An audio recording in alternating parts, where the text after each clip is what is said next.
Hello friends, welcome to my channel. आज हम बात करेंगे हैथवे केबल के बारे में। ये स्टॉक काफी टाइम से मैं होल्ड कर रहा हूँ और इसके फंडामेंटल चीजें और इसके टारगेट सारी चीजें हम यहाँ पर ये वीडियो के थ्रू देखने वाले हैं। तो वीडियो एंड तक देखो और वीडियो अच्छा लगेगा तो जरूर चैनल को सब्सक्राइब करना। सबसे पहले कंपनी का इंट्रोडक्शन दे देता हूँ कि कंपनी किस फील्ड में है, कौन से सेक्टर में है, क्या करती है। तो मेजॉरिटी लोगों को ये पता होगा। हैथवे केबल ये केबल टीवी सर्विस देती है, यानी जो हम डिश पे देखते हैं वही चीज़ें केबल के थ्रू भी हम चैनल देख सकते हैं। ठीक है, तो ये लोकल में मोस्ट ऑफ होता है, इसकी सर्विस मैं यूज़ करके देख चुका हूँ। ठीक है, तो हैथवे केबल्स एक केबल टीवी है और यहाँ पर इंटरनेट सर्विस भी ये प्रोवाइड करने वाली कंपनी है। ठीक है, लेकिन इसकी ऑनर कौन है, इसको ऑन किसने किया है? तो रिलायंस इंडस्ट्रीज इसकी ऑनर है। ये रिसेंटली रिलायंस ने इसको ऑन किया है। ठीक है, तो जितने भी नेटवर्क कंपनीज है, मेजॉरिटी नेटवर्क कंपनी अभी रिलायंस के झोली में है, रिलायंस के पास है, यानी रिलायंस इसमें भी नंबर 1 रहना चाहता है। ठीक है, तो नेटवर्क के काफ़ी कंपनीज इनके पास है, रिलायंस के पास है, तो रिलायंस की ही ये कंपनी है। ये सारे कंपनी की सर्विसेज है, या ये यहाँ पर आपको नज़र आएगा। तो इंटरटेनमेंट का ख्याल रखती है ये कंपनी। ठीक है, तो और इंटरनेट की स्पीड देख लो, और इसके इंटरनेट के प्लान्स, इंटरनेट यूज़ नहीं किया इसका, लेकिन केबल टीवी यूज़ किया है। ठीक है, तो अभी फ़िलहाल मोस्ट ऑफ डिश के सर्विसेज यूज़ करते हैं, सैटेलाइट के सर्विसेज यूज़ करते हैं मेजॉरिटी लोग। तो अभी ये फ़िलहाल मैं यूज़ नहीं करता, लेकिन फ़िलहाल इसका शेयर मेरे पास लेके रखा है। ठीक है, तो रिलायंस के वजह से भी लेके रखा है, और मैंने ऑलरेडी देखो कोई ना कोई रिलायंस के या नेटवर्क 18 और ये टीवी टुडे, ये बहुत सारे नेटवर्क कंपनी भी मेरे पास थे और उनके वीडियोस में डाल चुका हूँ। उनमें से ये हैथवे केबल अभी तक रहा है। ठीक है, क्योंकि इसमें ज़्यादा मूवमेंट आई नहीं है काफ़ी टाइम से, और मेरी इन्वेस्टमेंट प्राइस क्या है इसके अंदर ये भी मैं आपको बताने वाला हूँ। तो यहाँ पर सबसे पहले थोड़ी डिटेल देख लेते हैं। तो ये कंपनी का यहाँ पर मैंने सबसे पहले वीडियो जब डाला था, ये हैथवे केबल के ऊपर 12 मार्च 2022 को, तब से ये शेयर में मैं इन्वेस्टेड हूँ। तो या उससे पहले मैं इन्वेस्टेड हूँ, काफ़ी टाइम से मैं इसमें इन्वेस्टेड हूँ। ये फर्स्ट वीडियो के अंदर आपको ये नज़र आ जाएगा कि मैं कब से इन्वेस्टेड हूँ, वो डेट या वो टाइम मैंने यहाँ पर बताया हुआ है कि मेरी इन्वेस्टमेंट प्राइस या मेरा इन्वेस्टमेंट कब से है ये शेयर के अंदर।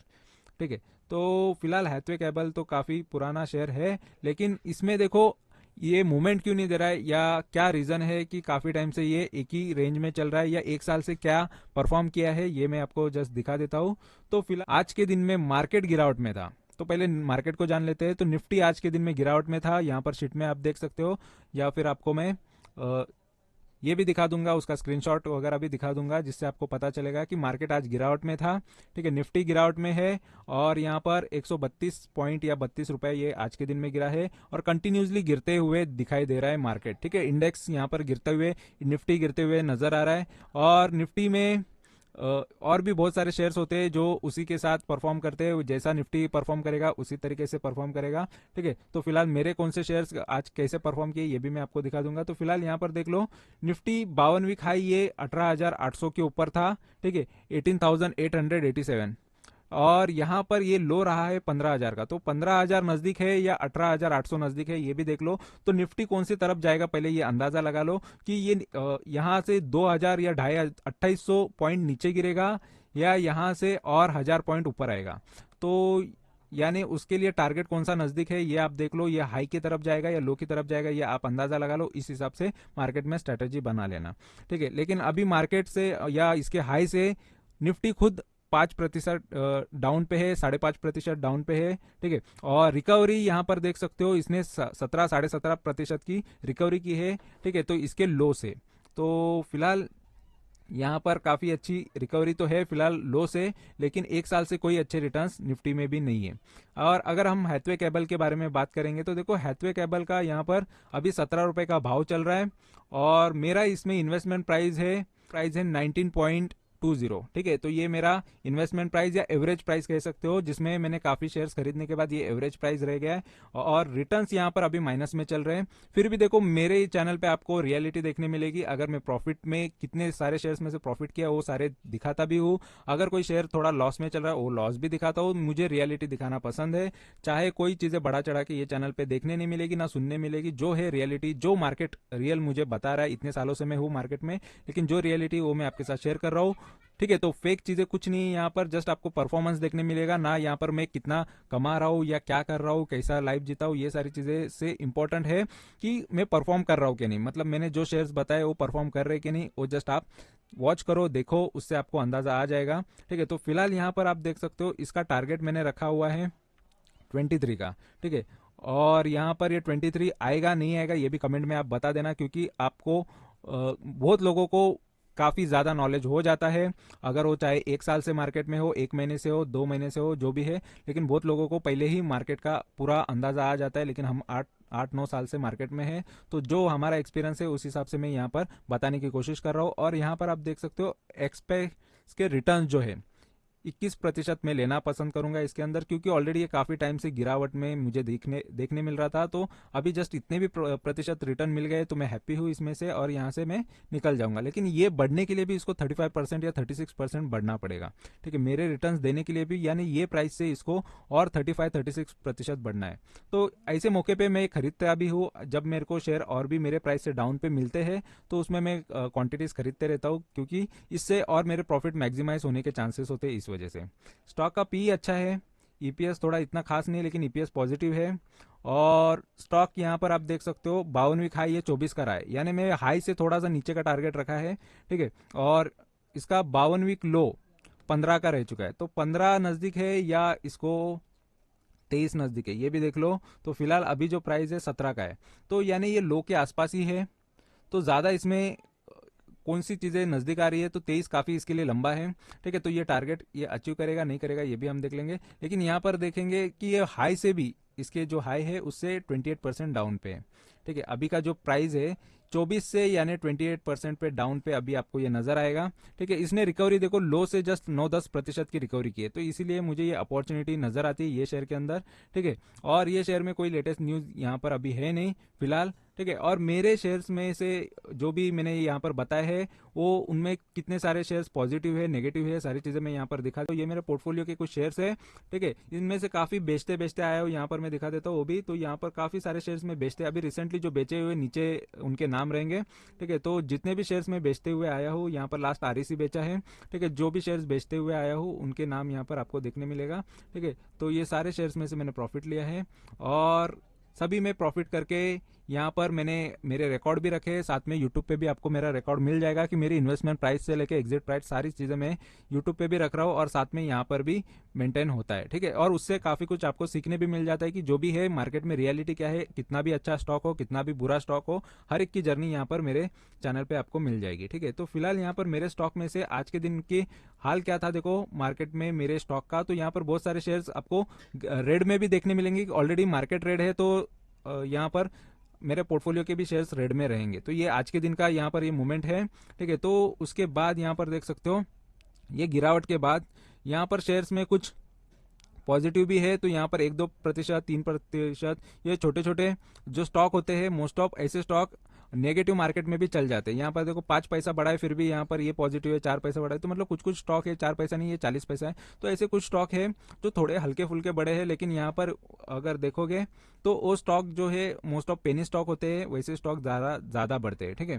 तो ये यहाँ पर है पोर्टफोलियो का हाल, और जिसमें ज़्यादा से ज़्यादा प्रॉफिट चल रहा है यहाँ पर ये देखो, वो स्टॉक इतने खास नहीं होते, लेकिन फिर भी उसने मुझे रिटर्न दिया है करके मैं रख देता हूँ। ठीक है। क्योंकि जितना प्रॉफिट को मैक्सिमाइज कर सकता हूँ तो कुछ कुछ शेयर्स में मैक्सिमाइज करता हूँ, लेकिन कुछ कुछ शेयर जो गिरावट में होते हैं उनमें मैं खरीद के जल्दी से जल्दी निकलने की कोशिश करता हूँ। ये मेरी स्ट्रैटेजी है, और स्ट्रैटेजी काम करती है, इस वजह से यहाँ पर इतना सारा रिकॉर्ड्स तो बन चुका है।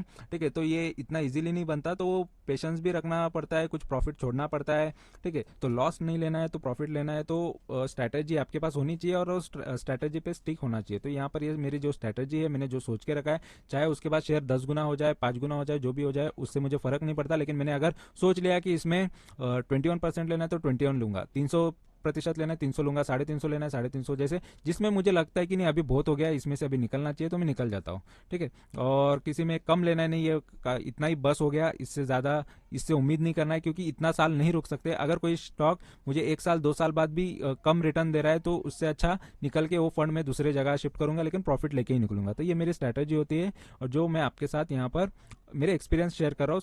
ठीक है। तो उससे आपको बहुत कुछ सीखने मिलेगा अगर आपको रियलिटी सीखने की अगर इच्छा है तो, ठीक है। नहीं तो नॉर्मली क्या होता है, जो इंसान खुद नहीं करता वो चीज़ें दुनिया को बताता है। जैसे मैंने कुछ शॉर्ट्स वीडियो भी किसी किसी के देख लिए थे, वहाँ पर एक इंटरव्यू, एक फेमस इंसान का इंटरव्यू था जो फाइनेंशियल पे एडवाइस करते हैं, ठीक है। तो स्टॉक इन्वेस्टमेंट, म्यूचुअल फंड, ये सारी चीज़ों में वो एडवाइजरी करते हैं, या यूट्यूब पे वो इन्फ्लुएंसर है, ठीक है। तो काफ़ी फेमस भी है, काफ़ी बढ़िया बड़े भी है। लेकिन उनका उनका इंटरव्यू में मैंने जस्ट देखा कि उनको पूछा गया था कि आपकी अलोकेशन किस तरीके की है, ठीक है, मतलब आपने किस में कितने कितने इन्वेस्टमेंट किए हैं। तो उनका सबसे ज़्यादा इन्वेस्टमेंट रियल एस्टेट में निकलता है, फिर बाद में जस्ट थोड़ा बहुत या 20% तक इक्विटी में करते हैं, और बाकी म्यूचुअल फंड में तो करते ही नहीं। लेकिन मोस्ट ऑफ लोगों का यही होता है कि जो इंसान खुद नहीं करता वो चीज़ें दुनिया को बताता है। वो कभी आपको, वो लोग खुद वो चीज़ नहीं करते। जैसे स्टॉक मार्केट में ये स्टॉक खरीदो, वो स्टॉक खरीदो, उतने स्टॉक तो वो खुद भी नहीं करते और ज़्यादा से ज़्यादा भी नहीं खरीदते, ठीक है। तो उनको पता है कि काफ़ी रिस्क है, मार्केट में रिस्क है, लेकिन यहाँ पर मैं खुद भी रिस्क लेता हूँ, और जो भी है, जितने भी शेयर्स में लेता हूँ या जितनी क्वांटिटीज खरीदता हूँ या जो भी है, ठीक है, कि मैं इसको एवरेज कर रहा हूँ, क्या कर रहा हूँ, कितना प्रतिशत गिर रहा है, फिर भी मैं एवरेज कर रहा हूँ, मैं बाई कर रहा हूँ, सेल कर रहा हूँ, सारी चीज़ें मैं यहाँ पर बताते रहता हूँ। तो मेजोरिटी लोग काफ़ी चीज़ें छुपाते हैं, या कुछ जो ऊपर दिखता है वो चीज़ें सही नहीं होती है, ठीक है। जो दिखा रहे हो वो बहुत सारी चीज़ें नकली होती है। तो फिलहाल यहाँ पर मैं जो दिखा रहा हूँ तो नॉर्मली जो भी है परसेंटेज दिखा रहा हूँ, परफॉर्मेंस दिखा रहा हूँ। यहाँ पर कोई मनी दिखा के, लालच दिखा के, और ना मुझे लाइफ में कभी आपको कोई कोर्स बेचना है, मैंने कभी सोचा नहीं है, और ना ही मेरा कोई अलग इंटेंशन है कि आपसे कुछ पैसे लिया जाए कि ये चीज़ करो तो उससे आपसे कुछ पैसा लूँ तो उससे मेरा कुछ बेनिफिट हो जाएगा। इससे अच्छा मैं मार्केट में से कमा के दिखाऊँ, ये सबसे इंपॉर्टेंट होगा, और कुछ लोगों को फ्री में सीखने मिल जाए वो भी बहुत बड़ी बात हो गई, ठीक है।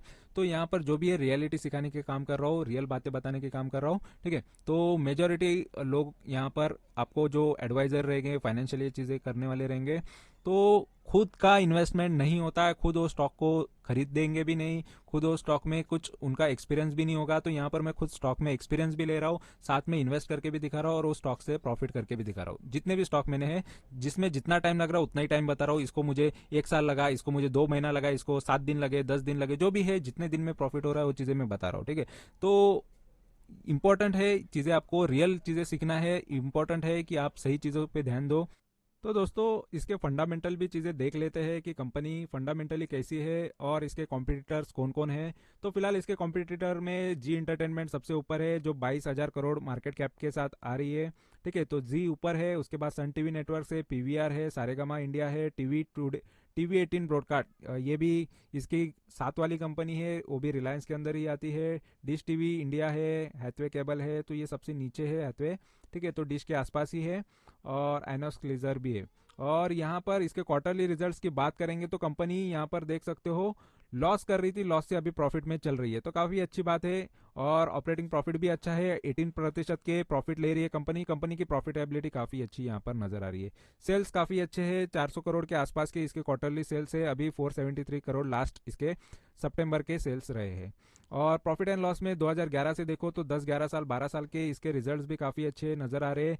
883 करोड़ से लेके अभी 1800 करोड़ तक कंपनी के सेल्स चल रहे हैं टीटीएम तक, ठीक है। तो फिलहाल यहाँ पर काफ़ी अच्छे, यहाँ पर ऑपरेटिंग प्रॉफिट भी अच्छा है और नेट प्रॉफिट भी कंपनी का अच्छा ही नज़र आ रहा है। फिलहाल यहाँ पर थोड़े बहुत लॉस यहाँ पर स्टार्टिंग में देखने मिल रहे थे, लेकिन वो लॉसेस अभी कवर होके अभी कंपनी 2020 से तो प्रॉफिट में आ गई है, ठीक है। तो 105 करोड़, फिर 253 करोड़ मार्च 2022 में यहाँ पर आपको प्रॉफिट कम नजर आएगा, लेकिन फिर भी कंपनी पॉजिटिव में है, ये चीज़ काफ़ी अच्छी है, ठीक है। और यहाँ पर कंपनी पे यहाँ पर डेट देखो जीरो हो गया है, ये चीज़ काफ़ी अच्छी है, और कर्जा थोड़ा कम हो गया, ये अच्छी बात होती है। और यहाँ पर देख सकते हो फिलहाल अभी 114 करोड़ का यहाँ पर कंपनी ने नेट प्रॉफिट किया है लेटेस्ट, ठीक है। तो टीटीएम इसका इतना चल रहा है, और स्टॉक का सीएजीआर नेगेटिव है। कंपनी ने 10 साल से भी कुछ अच्छे रिटर्न्स दिए नहीं है, तो लोगों को यहाँ पर कंपनी से कुछ रिटर्न्स खास मिले नहीं है।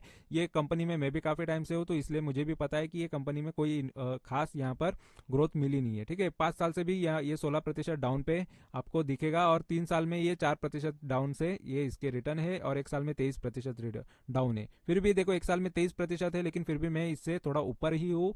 और बैलेंस शीट में अगर देखोगे तो फिलहाल ये स्टॉक में रिजर्व जो है काफ़ी अच्छा है, और यहाँ पर बोरोविंग जीरो हो चुकी है। तो डेट फ्री कंपनी है, डेट फ्री में आपको इन्वेस्टमेंट करना चाहिए नहीं चाहिए ये आप खुद सोचो। जिस पर कर्जा ही नहीं है वैसी कंपनी में आप इन्वेस्ट करना चाहते हो, या फिर जिस पर कर्जा बहुत सारा है वो ऐसी कंपनी में, तो ये आपके ऊपर होता है।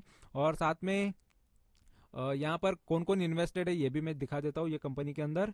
तो ये कंपनी में देखो 75% तो इसके प्रमोटर्स है, प्रमोटर्स यानी कंपनी के मालिक होते हैं, और यहाँ पर फॉरेन के इन्वेस्टर का भी इन्वेस्टमेंट है, 7% फॉरेन के इन्वेस्टर है, इसी वजह से भी मैं ये स्टॉक में हूँ।